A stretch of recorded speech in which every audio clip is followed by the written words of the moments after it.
السلام علیکم ورحمۃ اللہ وبرکاتہ۔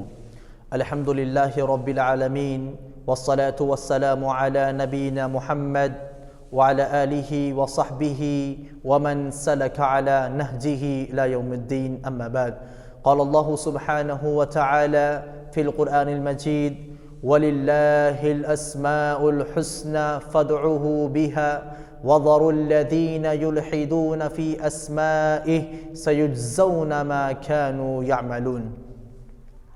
محترم ناظرین، امید ہے کہ آپ لوگ خیر اور عافیت سے ہوں گے۔ رب العالمین آپ سب کو اپنے حفظ و امان میں رکھے، تمام مصیبتوں سے پریشانیوں سے آپ سب کی اللہ رب العالمین حفاظت فرمائے۔ حضرات، آج ہم توحید کی تیسری قسم جسے توحید اسماء اور صفات کہا جاتا ہے، اس توحید کی قسم کو ہم آپ کی خدمت میں لے کر حاضر ہوئے ہیں۔ حضرات، آئیے اس توحید اسماء و صفات کا کیا معنی ہے، کیا مفہوم ہے، کن دو ذریعوں سے ہم اسماء اور صفات کو جان سکتے ہیں اور اس کی کیا فضیلت ہے۔ حضرات، سب سے پہلے آپ توحید کی تیسری قسم توحید اسماء اور صفات پر غور کریں۔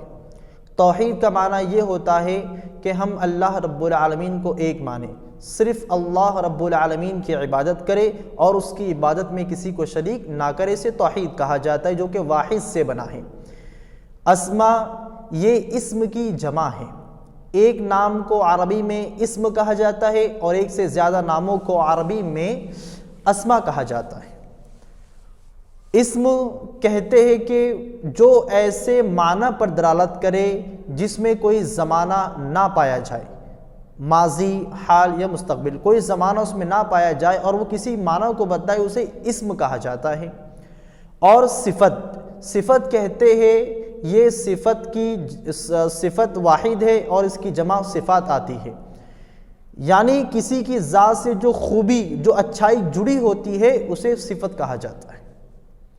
تو اللہ رب العالمین کے بھی کچھ نام ہیں، کچھ صفات ہیں، لیکن یہ بات یہاں پر یاد رہے کہ نام جتنے بھی اللہ نے قرآن و حدیث میں بیان کیے ہیں، جتنی صفتیں قرآن اور حدیث میں اللہ رب العالمین کی آئی ہے، سب صفات، سب نام اللہ رب العالمین کی ذات سے تعلق رکھتے ہیں۔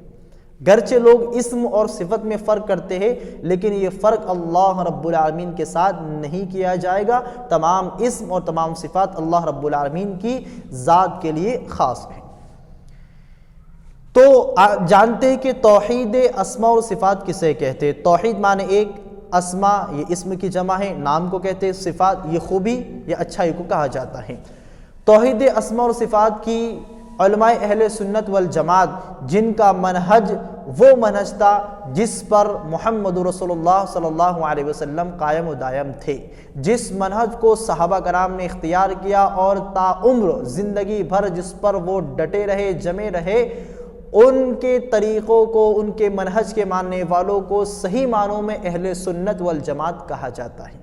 کسی خاص امام، خاص جماعت، خاص فرقے سے تعلق رکھنے والے لوگ جو اپنے آپ کو اہل سنت کہتے ہیں، ان کا تعلق حقیقی معنوں میں اہل سنت سے نہیں ہے۔ جو صحابہ کے منہج کو مانتا ہے اسے اہل سنت والجماعت کہا جاتا ہے۔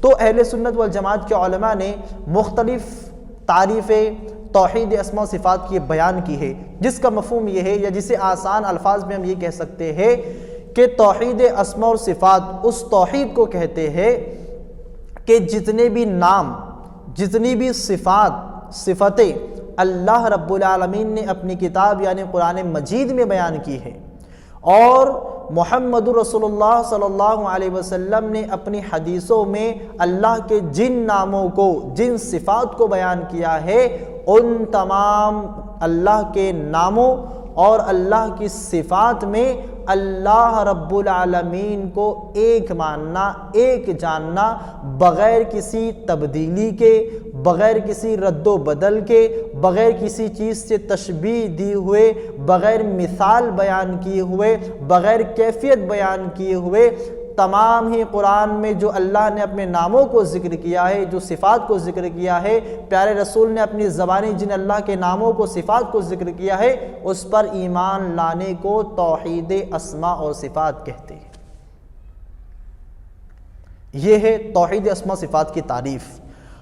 اور ہم جو لوگ بھی اللہ کے ناموں کو بدل دیتے ہیں، اللہ کی صفت کو بدل دیتے ہیں، اللہ کے لیے مثال قائم کرتے ہیں، اللہ کی کیفیت بیان کرتے ہیں، یا مخلوق سے جو لوگ اللہ کو تشبیہ دیتے ہیں، ایسے لوگ سراسر گمراہی میں ہیں۔ ایسے لوگوں کو سمجھ لینا چاہیے کہ توحید اسماء و صفات کا یہی مفہوم اصل ہے کہ ہم بغیر کیفیت، مثال، تشبیہ بیان کیے ہوئے اللہ کے تمام ناموں اور اس کی صفات پر ایمان لائیں۔ اسے توحید اسماء و صفات کہا جاتا ہے۔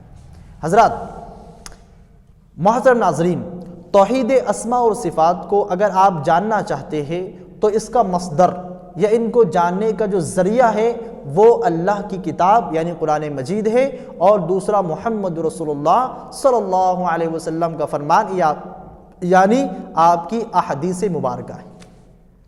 انہی دو چیزوں سے آپ اللہ کے ناموں کو، صفات کو جان سکتے ہیں، اور اللہ کے ناموں میں اپنی منمانی کرنا، اپنی عقل کو دوڑانا، اپنی فکر کو دوڑانا یہ قابل قبول نہیں ہے۔ اللہ کے انہی ناموں کو قبول کیا جائے گا، انہی صفات کو قبول کیا جائے گا جو قرآن اور حدیث میں موجود ہے، اس کے علاوہ قبول نہیں کیا جائے گا۔ تو یہ توحید اسماء و صفات کا مختصر تعارف آپ لوگوں کے سامنے تھا۔